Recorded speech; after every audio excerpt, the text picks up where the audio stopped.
Good morning. Thank you, Mom, for ringing the bell. Welcome, everyone, both in the sanctuary and online, to the Unitarian Universalist Church of St. Petersburg's Sunday worship service. We are located on the unceded ancestral lands of the Tocobaga and Seminole Native Americans. My name is Ben Atherton-Zeman. I'm the minister here. I'm excited to bring you today's worship service called Decolonizing Thanksgiving, and I was really excited. Hey folks, welcome, have a seat. I was really excited for today's worship associate and view from the pew, El Maldonado. Unfortunately, they have a migraine, and they can't be with us, I know. El, hope you feel better if you're listening online. In place of El's view from the pew, in the order of service, we're going to ask Sabina von Alloch to give her half of the reflection. So that's that bit of a change in your order of service. She's going to talk to us about stone soup, and I'm very excited for that. Now, we are a people of many varied beliefs and spiritual practices, but we do share a common faith that what we do in this world matters, that we are connected to one another and to our planet. So whoever you are and wherever you are in your journey, you are welcome here. And if you're thinking, does he mean me? Yes, I do mean you. I also want to give a special welcome to any newcomers. So if you want a church where we believe that science is real, that we believe that every body is sacred, where we believe that all votes should count, I have good news. You may have found your church home. So if you are new to UU St. Pete, even relatively new, you want to wave, hello, I'm new, that type of wave. Great, hello, wavers. And if you've never done this part, you don't have to, but you are welcome to stand and introduce yourself so that we can all say hello. Some people find that terrifying, so you don't have to do this, but I see a hand near the back. Did you want to say something? Now you're crouching in the chair. Change the mind. Seemed like a good idea. Who would like to say something? And I'll repeat what you say as best I hear it so that those online can say. Go ahead, sir. Tom Bryan. Welcome, Tom. Good to have you, man. Okay, that was brief. And welcome, Tom. We have a couple of announcements, and our first one is from our board chair, Rebecca Wilson. Good morning, everyone. I have an announcement from the Board of Trustees for the congregation regarding a minister for the 2023-2024 church year.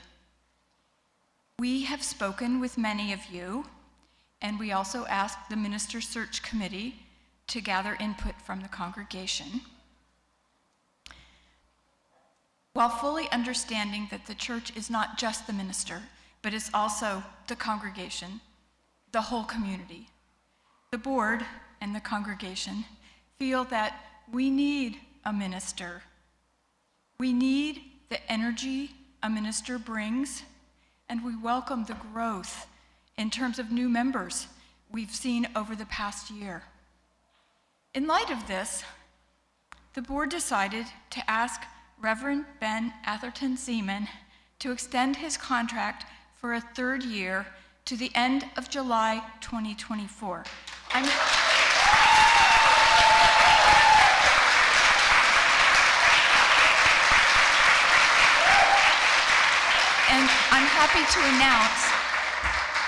happy to announce that he said yes.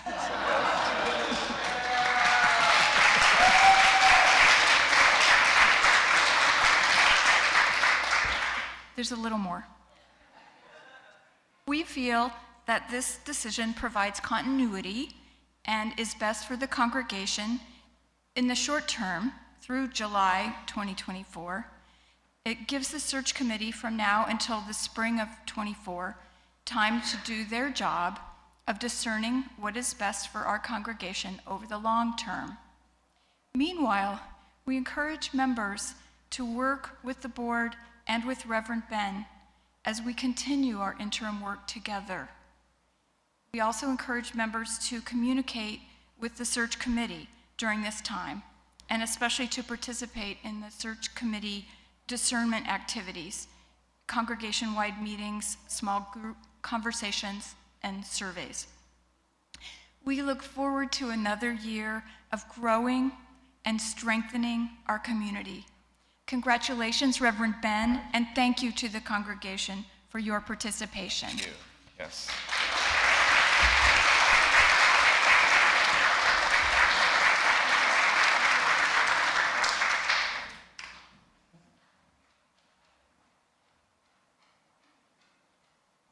Thank you, Rebecca. Thank you, board. Thank you, everyone. Whew. We have other announcements, I think, but I'm escaping me.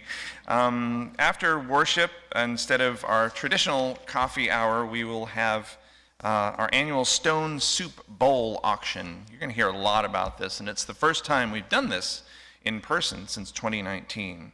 All proceeds will benefit direct outreach for the homeless community.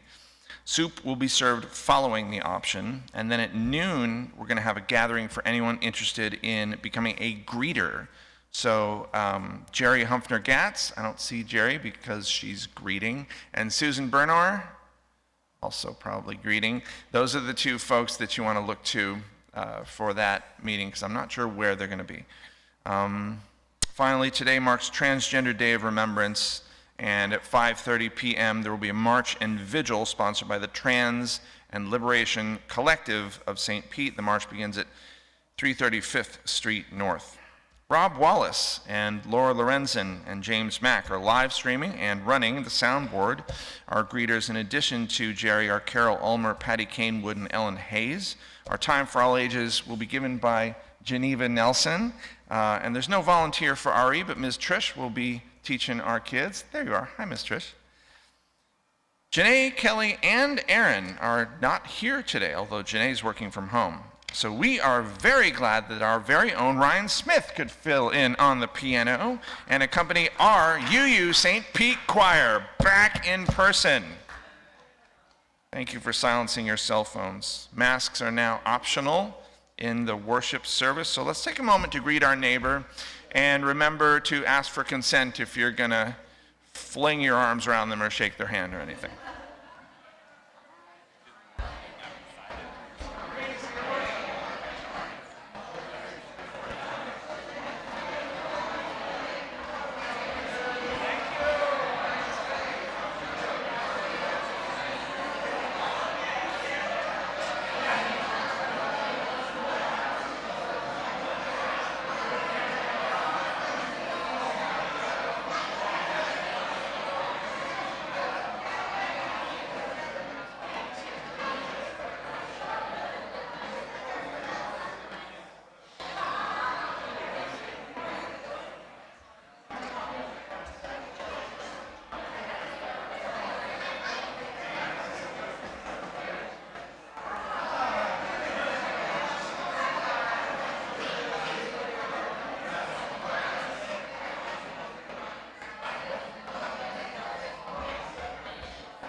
I didn't want to do it this time.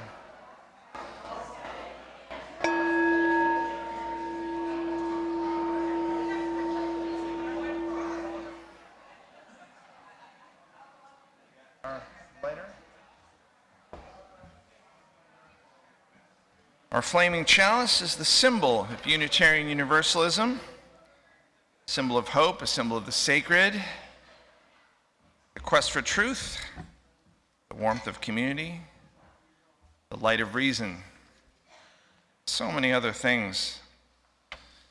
And when our young volunteer lights the chalice, I invite you to say our covenant out loud. The words can be found in the text chat, those of you on YouTube live, and in your order of service.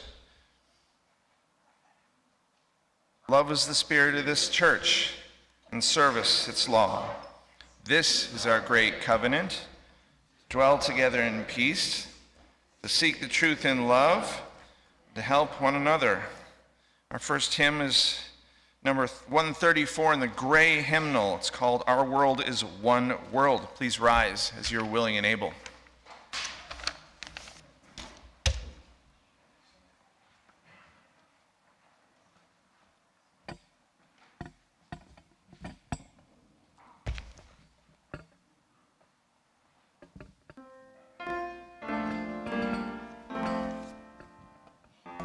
Our world is one world.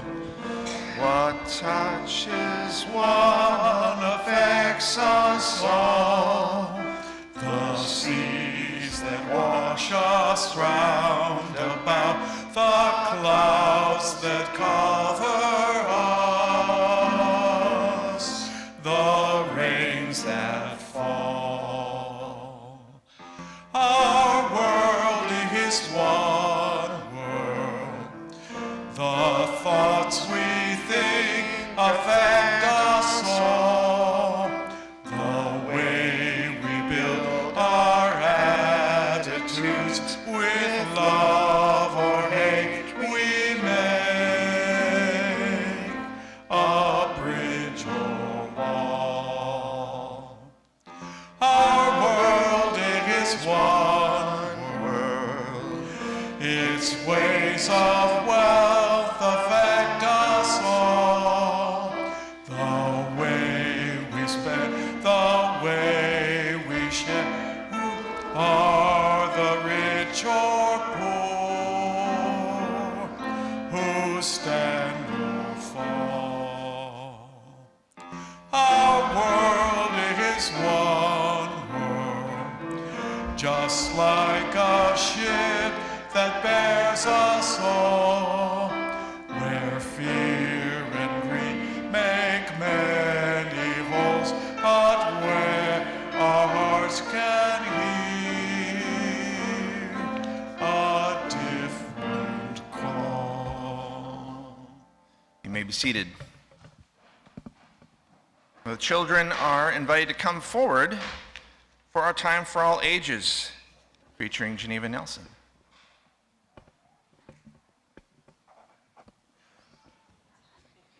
I think it's Geneva. A different look for her. You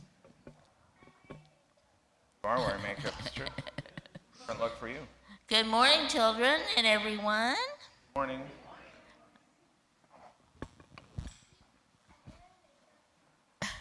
Long, long ago, there was a small village way up near the top of a huge mountain.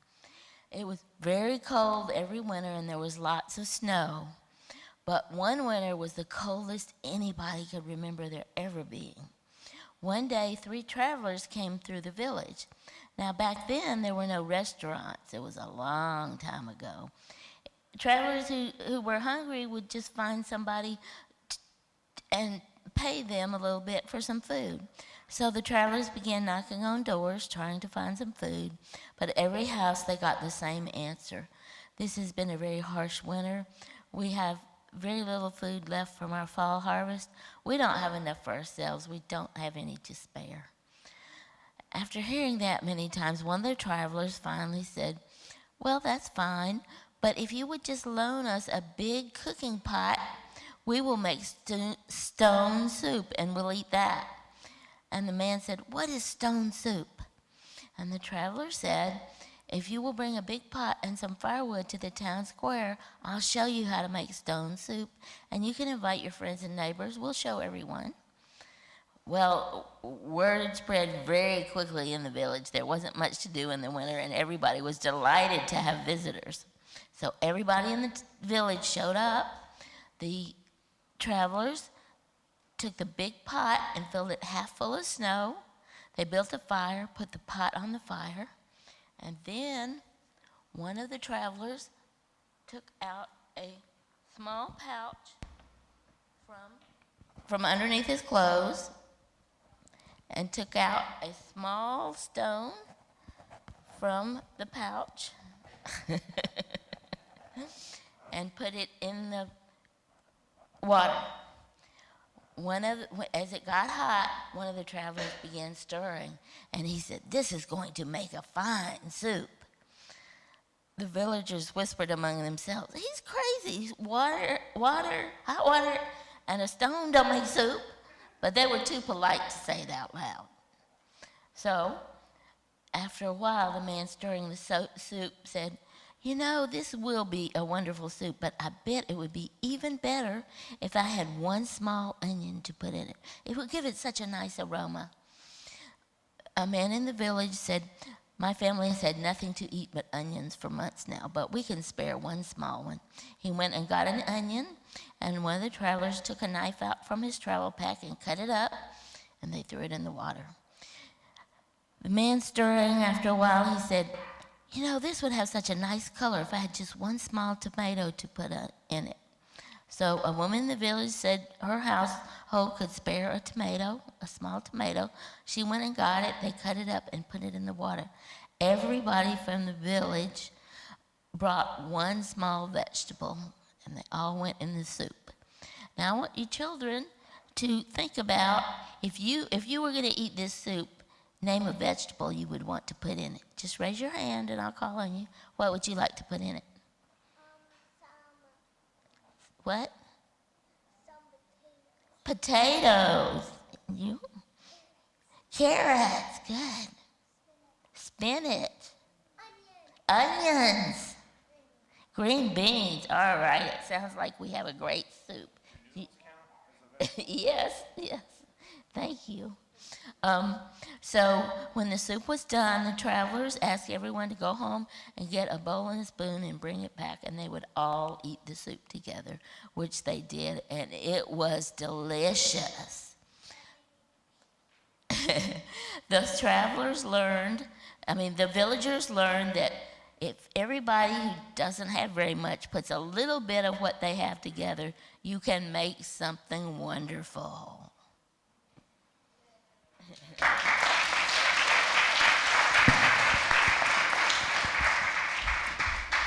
Let's sing the children out to their classes.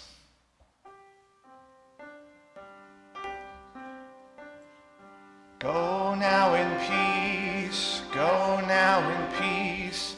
May the spirit of love surround you everywhere, everywhere you may go. Thank you, Geneva, for that time for all ages. Now is the time in our worship service for joys, sorrows, and concerns. Again, for those of you on YouTube Live, please type your joys and sorrows into the text chat. Here in the sanctuary, if you have a joy, sorrow, or concern, you can write it on a card, as some of you already have done. I have like 6, so you still have time to quickly write one and bring it up here, or get someone else to do that. During the week, you can write to me with your joys and sorrows, minister at uustpete.org. Thanks, Earl. Thank you. Right now, I believe Bill is placing the stones. Yes.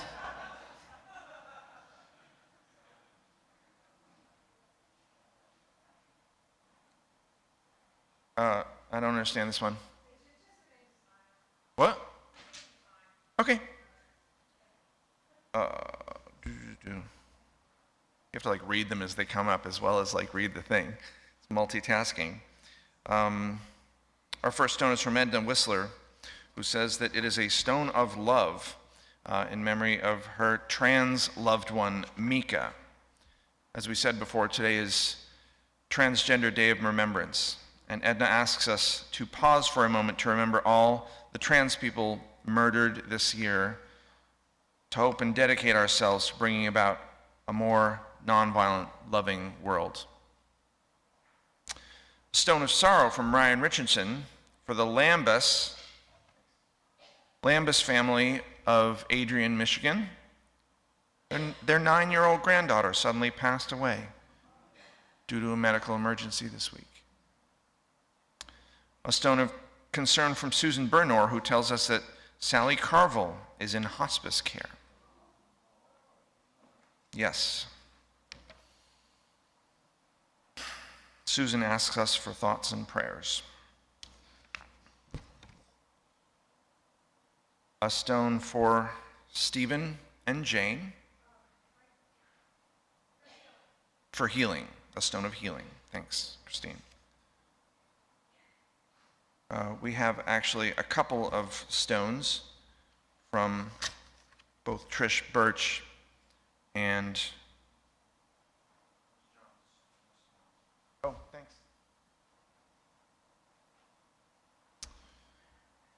from Trish Birch and also John Ardichen had this. We have a stone of sorrow for those who haven't heard. There has been a mass shooting last night at an LGBTQ nightclub in Colorado Springs. At this time, 5 are reported dead and many injured.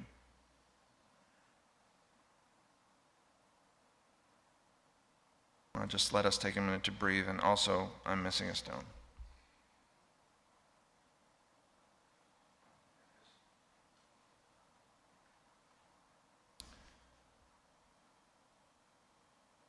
Club Q is the name of the club. A stone of joy from John Arterton. Our very own Beth Stombaugh is the new owner of a condominium in Town Shores Gulfport. This has been some time in the making, so I was very happy to hear that. Congratulations, Beth, if you are watching online. Stone from Earl. 2 stones. One is wishing comfort and peace to the family and friends of those, yes, hurt and killed in Colorado Springs. And then a second stone, remembering and standing with the trans community.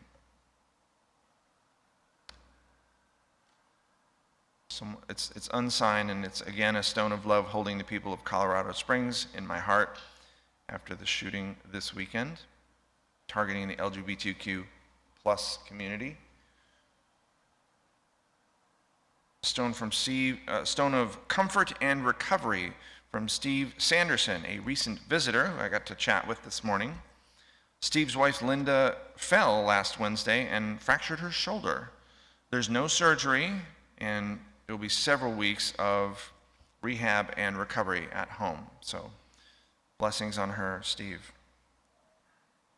Stone of joy from Danny. Thank you, Danny. Oh, that Danny. Like, there's a Danny who sits there too. Hi, Danny. A stone of joy, thankful for Reverend Ben's safe return and having them back. Thanks so much. It's great to be back. I've been in India and Nepal for 3 weeks, for those who don't know. Just got back night before last. So may we bring to our heart and our mind Sally Carville,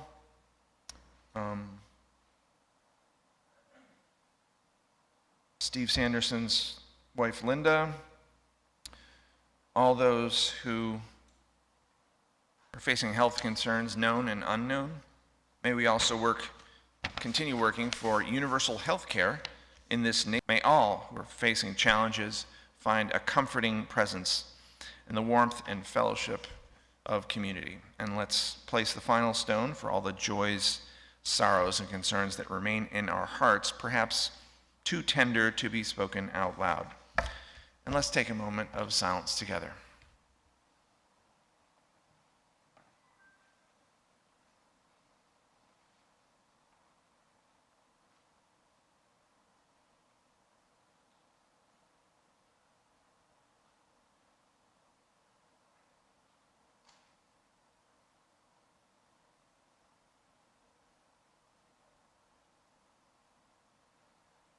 Mystery is that we are connected, even when we feel apart.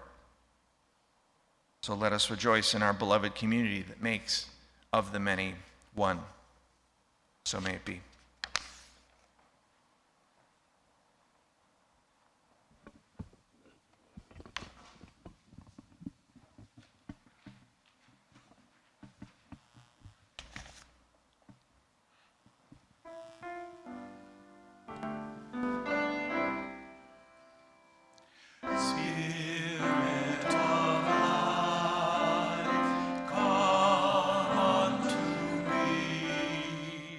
See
Morning.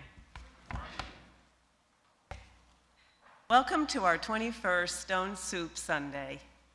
The original event concurred with the rejuvenation of social justice at UUSP. And look at us now. Our minister and members have not only sustained the growth of our social justice work, but has grown it, both inside our community and the larger community outside of our walls. Stone Soup Sunday is UU's Helping People's main fundraiser for the year, supporting our Friday night supper. Through your contributions, we buy paper masks, gloves, to-go bags, canopies, and the occasional table, since we serve outside in the playground.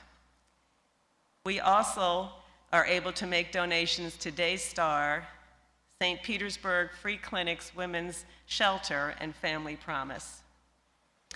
The Friday supper has been going on for 13 years. The need for these meals has not diminished. Just this past Friday, we served 100 guests. Maddie from the Department of Health was stunned and said quietly, "Look at all these new faces." 100 is a huge jump from our usual count of 75 plus.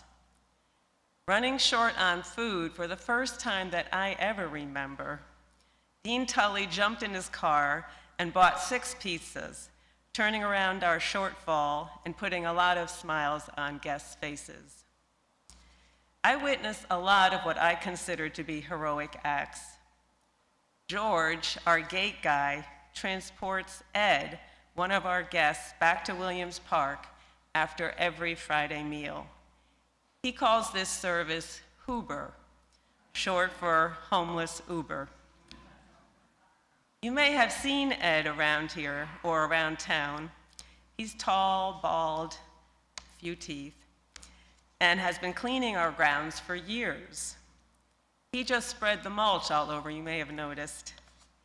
Reverend Ben and Kelly were not satisfied with the $6 he pays Ed every Friday, since Ed comes to work here during the week. They made Ed a contractor and now pay him $25 every week. You can imagine how thrilled he was, although he still hits us up for lunch. There's a parallel service provided from the Little House. The personal products leader's name is Terry Sweet. It seems as though her entire neighborhood is here Friday nights.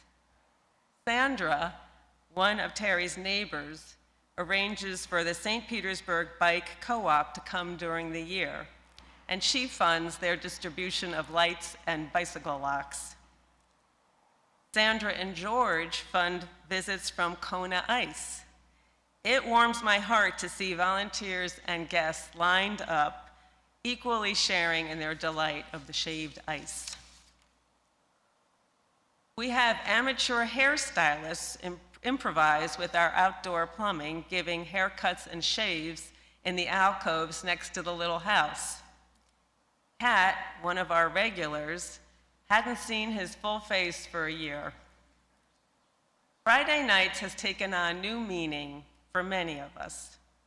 It's Jerry's and my date night. It's volunteers who belong to this church and many who don't, and those who found us online. Where's the camera? I can't tell. Good job, communications, wherever it is,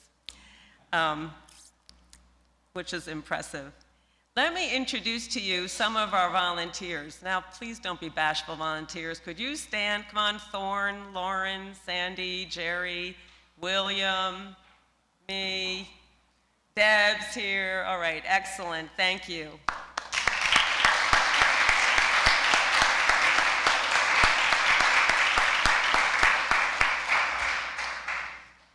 Friday is welcoming new members and friends of UAUSP into one of our community's social justice works.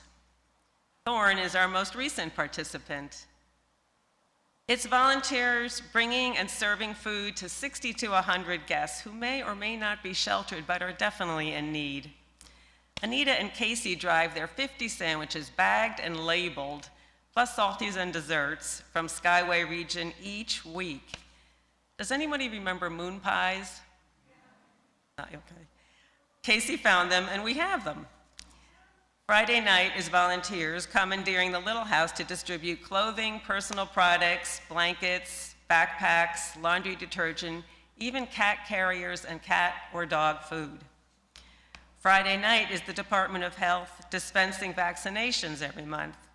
They gave out 1 or more vaccinations to 35 guests this past Friday. Flu, COVID-19, the booster, monkeypox, Hep A, and they did STD testing. Of course, having a $5 incentive makes all the difference. Taking our shared commitment, which, by the way, is provided by our UU's Helping People station identification. Taking our shared commitment to a deeper level, UUSP is in conversation with the Homeless Leadership Alliance regarding our becoming a cold night shelter.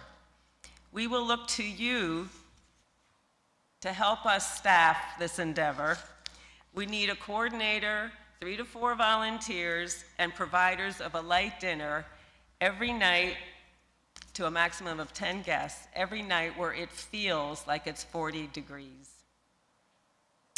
Currently, UUSP is applying for a grant to rehab the Little House to make it accessible, functional, and sound for our guests and volunteers.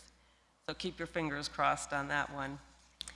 And UUSP, as members of Celebrate Outreach, recently received our building permit for Tiny Home Number 2, which will house a small household facing homelessness. Groundbreaking pending. UU's Helping People meets the second Monday of each month at 5:30 p.m. We welcome you to participate in this exciting ministry. Regarding today, after the service, you can go and admire the bowls, bid on one or more that you'd like to take home, pay for the winning bids, and then enjoy a bowl of homemade soup by Reggie and Karen in Gilmore Hall. And this is, Karen wanted me to make sure you knew this, that the tags in the bowls are mere suggestions. You can always build on that, the amount. Thank you for your support.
Thank you, choir.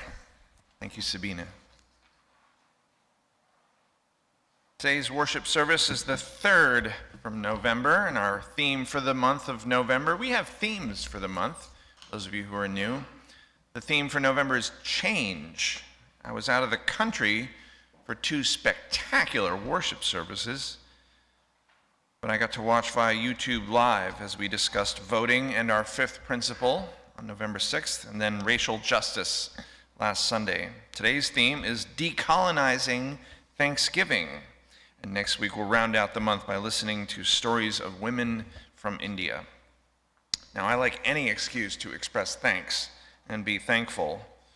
When folks ask me to bless the food before we eat it, or when they say yes when I ask to bless it.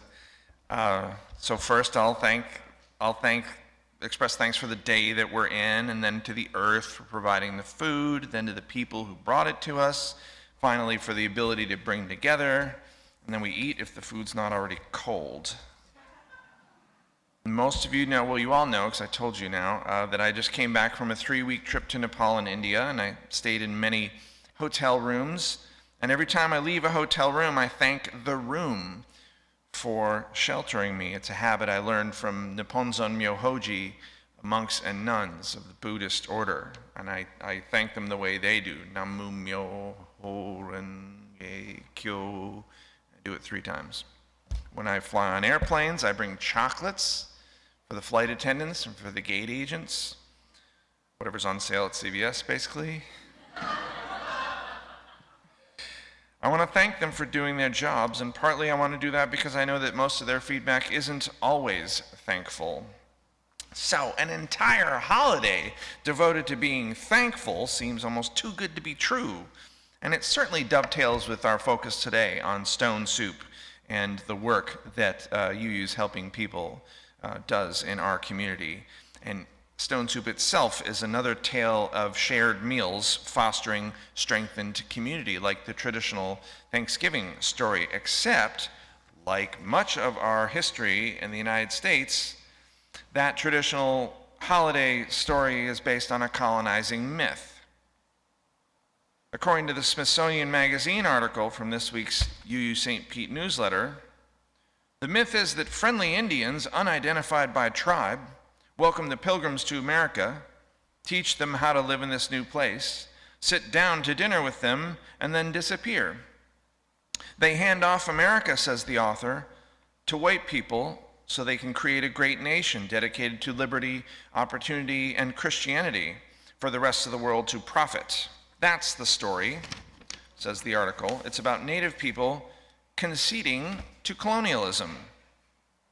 It's bloodless and in many ways an extension of the ideology of manifest destiny. Now, if our worship associate, El Maldonado, were here, they would bring an essential indigenous perspective that I do not bring. El was planning on asking for a show of hands, so now I will. How many of you heard that friendly Indians welcome pilgrims story when you were in? Yeah, that's most of us. How many of you know the name of the indigenous people the pilgrims actually encountered in 1620? Yeah. Wampanoag, yep. According to El, while today Thanksgiving is one of our nation's favorite holidays, it is far different meaning for the 4,000 to 5,000 Wampanoags still alive. El says the act of giving thanks and taking time to spend with family is something we could all use more often. But they say the idea of a peaceful gathering between the pilgrims and the Wampanoag nation should be reevaluated and unlearned. According to the same Smithsonian article, the reality is that massacres, disease, and American Indian tribal politics are what shaped the Pilgrim-Wampanoag alliance at the root of the holiday. Representatives of the Wampanoag nation did indeed meet with pilgrims in 1620, but it wasn't until 1769 that a group of pilgrim descendants who lived in Plymouth wanted to boost tourism.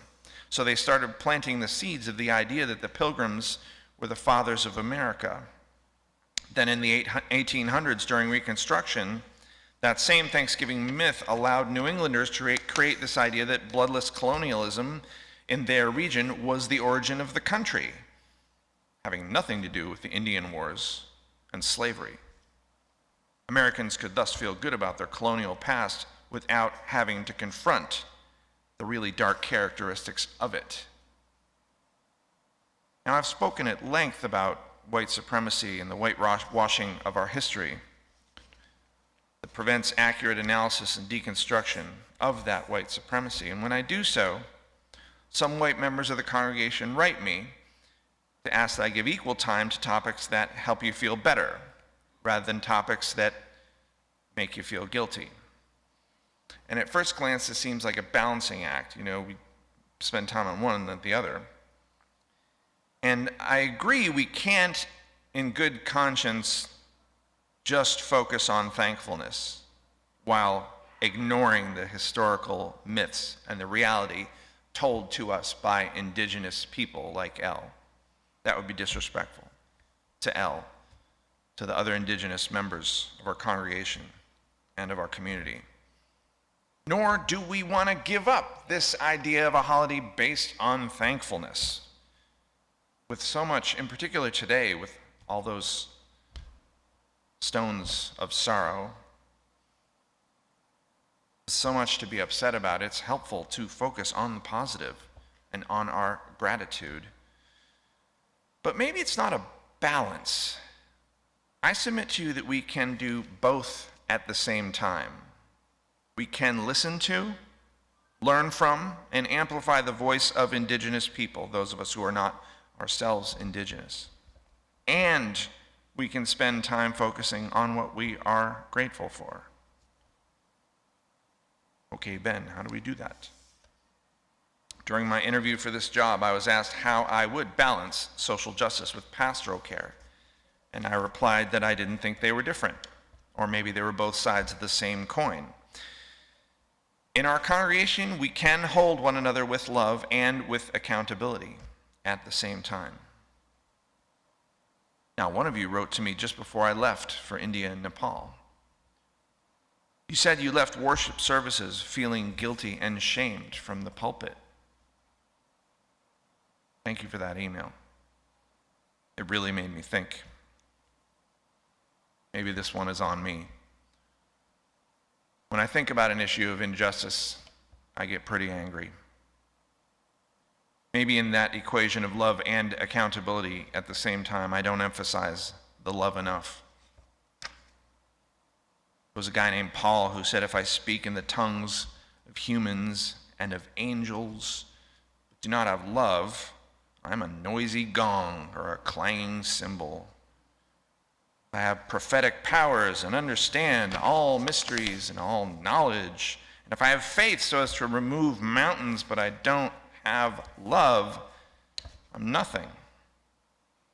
If I give away all my possessions, hand over my body so that I may boast, do not have love, gain nothing. Fortunately, despite my forgetfulness, our love for one another is strong here at UU St. Pete. Those of you who have been here for years know this. Those of you who are newer are beginning to understand it. I am so impressed with that and have been ever since my first day at work. Our love for one another and for our mission is so much more than a Hallmark card with platitudes.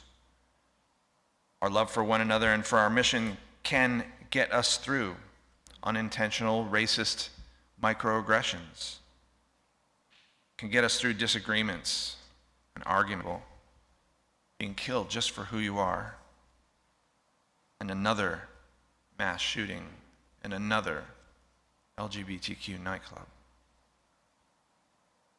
Our love for one another can hold our grief for our beloved Barry Jones, our beloved Tom Archibald. Our love is fierce, and it is strong, yet at the same time sometimes fragile, sometimes easily bruised. I will try harder to remember to hold you tenderly. I ask that you do the same for me. and for one another, especially right now. We seem to need it most. So yes, our country is founded on a slave economy, on colonialism and stolen land, on patriarchy and hoarded wealth. Yet despite this, each of our lives are filled with miracles every day. We only take the time to notice. Miracles in my life include learning from Elle as I have, and other indigenous leaders. This learning doesn't fill me with guilt or shame. It fills me with a desire to learn more, and do better as a white person. I'm thankful, Elle, for your presence in this congregation. I am thankful that my mother is in my life and is sitting in the front row and rang our bell, that she was able to get on a plane by herself at the tender age of 82, fly to be with me on Thanksgiving. I'm thankful that I saw a beautiful sunset last night, Paradise Grill near Rebecca's house. I'm thankful that Kevin and David and others are organizing this Thanksgiving dinner on Thursday that Mom and I can attend, and our stone soup today, organized by so many of you. I'm thankful that our board signed that contract with me so that I'll be with you at least until July of 2024.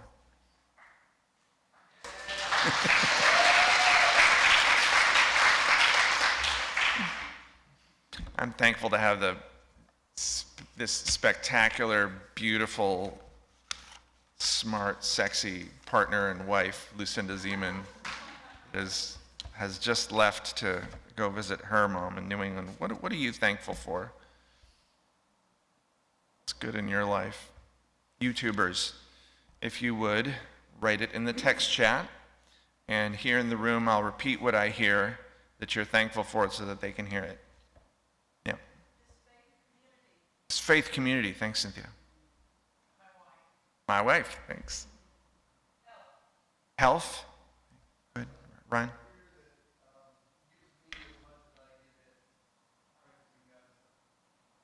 A career that gives as much meaning to me as I give to it in practicing medicine. Thanks, Ryan. What?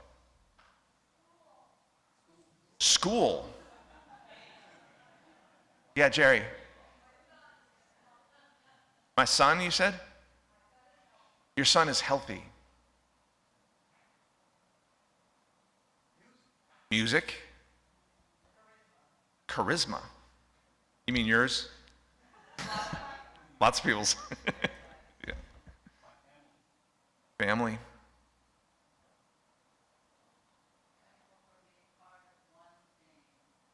Thankful for being part of one thing.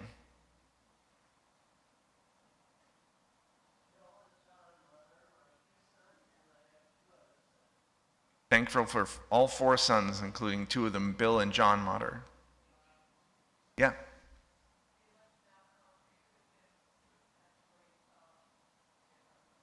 I totally didn't hear that, Catherine. The election outcome, it could have been much worse. Is that what you said? Yeah. Okay. Yeah, David. For a wonderful choir director, John Atherton.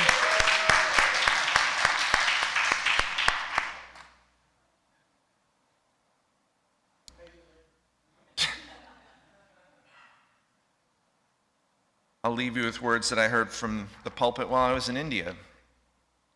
It's Toward a Place of Wholeness by Viola Abbott. We are Unitarian Universalists. When we lift up our 7 principles, some of us think of them as a form of theology, but they are more important to our collective than that. They do not tell us what we should believe. They tell us how we should be. They tell us how we should act in the larger world and with each other.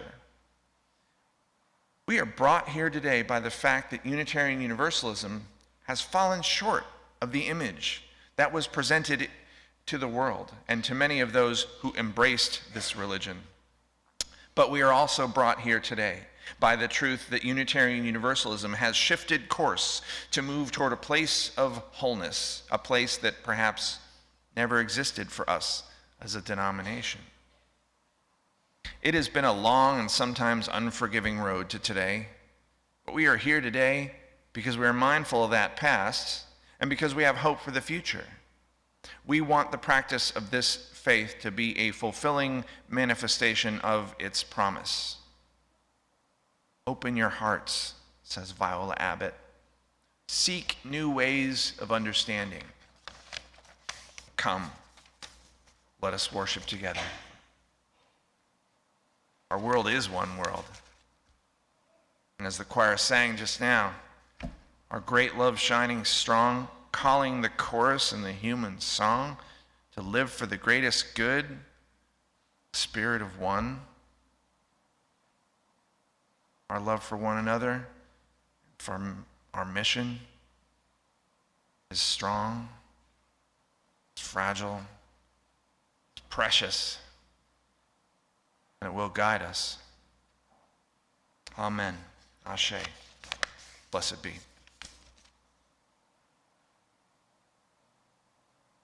I'm also doing the offering. It's a great transition, right? This is. I don't know what to do. I could spin. Now let us remember our connection to one another. Let us not forget our contributions to support the means to those connections. The link to give online is in the description box for YouTubers below the screen. You can donate through the Vanco Faith Engagement mobile app or on our website under the Giving tab, uustpete.org, or just send a check to the church office. We have benefited from the efforts and contributions of previous generations. Our spiritual ancestors, beginning with the Cole and the West families in 1914, planted the vision of this fellowship, and they sowed with their physical and financial labor the harvest we are now enjoying. So we follow in their footsteps, plant trees, knowing that we might not be the ones who harvest their fruits or see their grandeur. May our offering be one of the many ways in which our hands and the intentions of our heart make manifest our love for one another and for the world. In the sanctuary, our ushers will now pass the offering bowls. If you're a newcomer here, please refrain from making a donation. This service is our gift to you, and your presence is your gift to us. The offering will now be given and received.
Please rise as you're willing and able for our closing hymn, We Are, in the teal hymnal.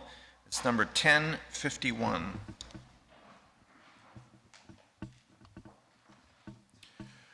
You'll see some little marks that indicate repeated sections. Do you see the heavy vertical line with the 2 dots. That's the beginning of a repeated section. And then a few bars later, you see the same thing again.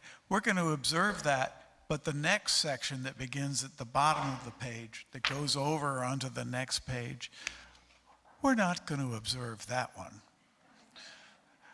Just follow me.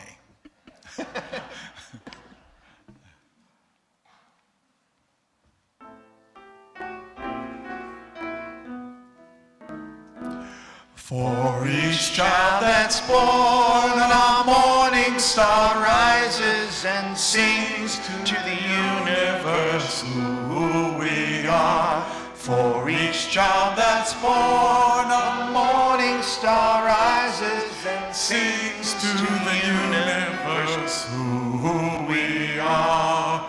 We are our grandmother's prayers, and we are our grandfather's dreamings. We are the breath of our ancestors. We are the Spirit of God. We are mothers of courage and fathers of time. We are daughters of dust and the sons of great visions. We're sisters of mercy and brothers of love. We are lovers of life and the builders of nations. We're seekers of truth and keepers of faith. We are makers of peace and the wisdom of ages. We are our grandmother's prayers, and we are the grandfather's dreamings. We are the breath of our ancestors. We are the Spirit of God. For each child that's born, a morning star rises and sings to the universe who we are. For each child that's born, a morning star rises and sings to the universe. One more time. Who we are. For each child that's born, a morning star rises and sings to the universe who we are.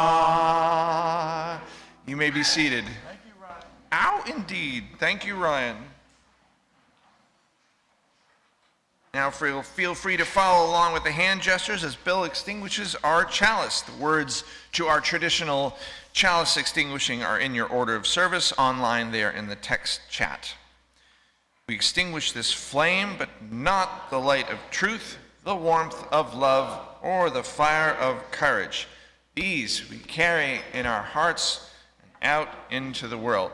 Don't forget, after the postlude, we get to bid on bowls and have stone soup. We'll see you then. Go in peace.